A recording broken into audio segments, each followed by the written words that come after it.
Hey Gabe, what's going on? I got some work to do. Going to send you a message. Going to give you an update on what's going on here. Um, might want to go when you're mixing your fuel from now on. You could probably be safe to go like 50-to-1 ratio. Just saying.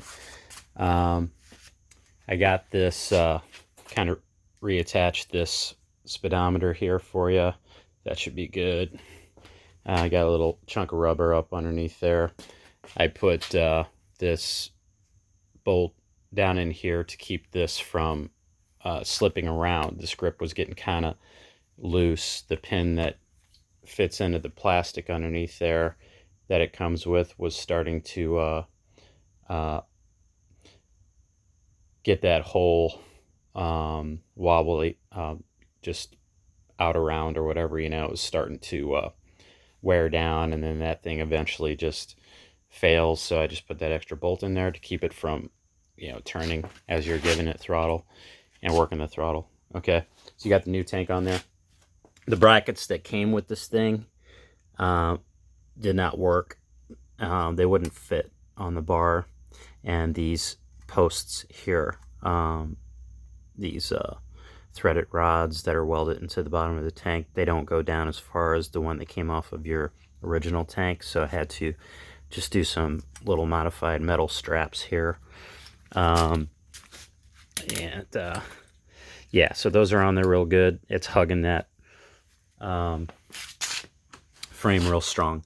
What I recommend is just keep an eye on this with some, if you got an Allen wrench, every 4 or 5 hours of riding this thing, occasionally just, tighten up these exhaust bolts if you can. Keep an eye on them. All right.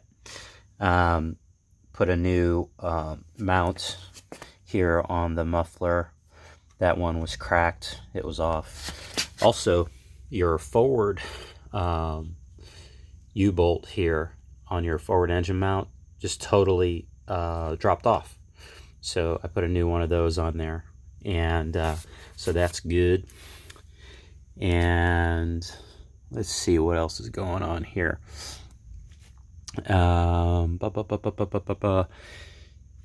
Might have a little bit of a crankcase leak. I'm not sure, but it seems to be coming from someplace, and I can't really pinpoint where exactly it is, but just keep an eye on that.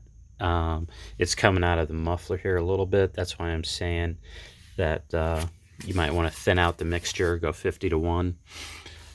I did clean the rest. I cleaned your wheels off because I had grease all over them. At first, oh, here's your tensioner, by the way. You might notice a little bit of a slap now when you release that clutch lever to engage the clutch. It's kind of a slap, and because it's more flexible down there as that spring's working when you first go to engage the clutch. So just keep that in mind. Get a good speed up. Start pedaling fast. You'll get a feel for it.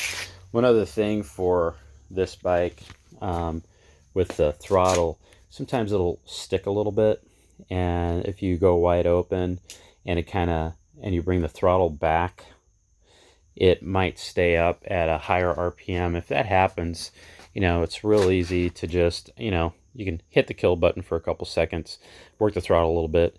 It just takes a little getting used to. It's not hard. It's real easy. And if that doesn't do it, you can use your left hand and just wiggle that throttle cable back until you get down to that lower RPM idle. But you'll get it. It just takes, just like these things take a little used to riding and getting used to, you'll start to get a feel for how this bike, what you need to do to ride it.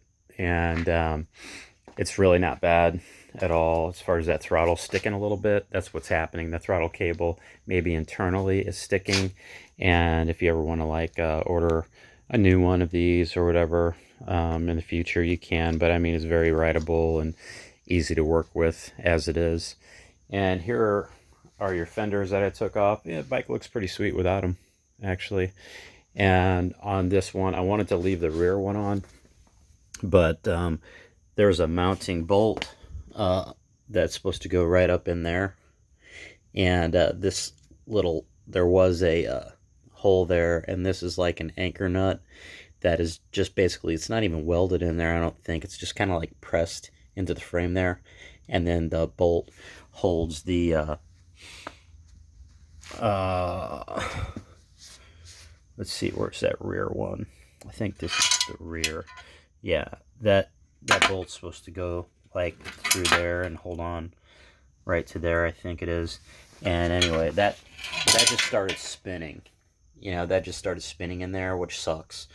And it just wasn't going to work. So it's left it off. I mean, it looks pretty good.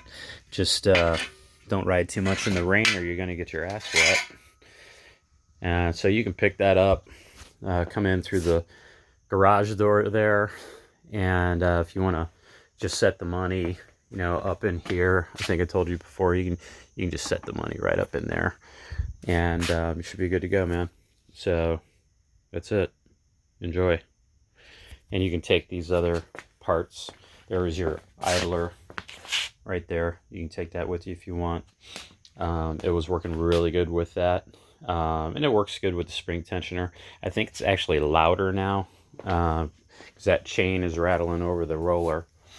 So, you know, that's what you got going on there. This does make some noise as it's rolling over that.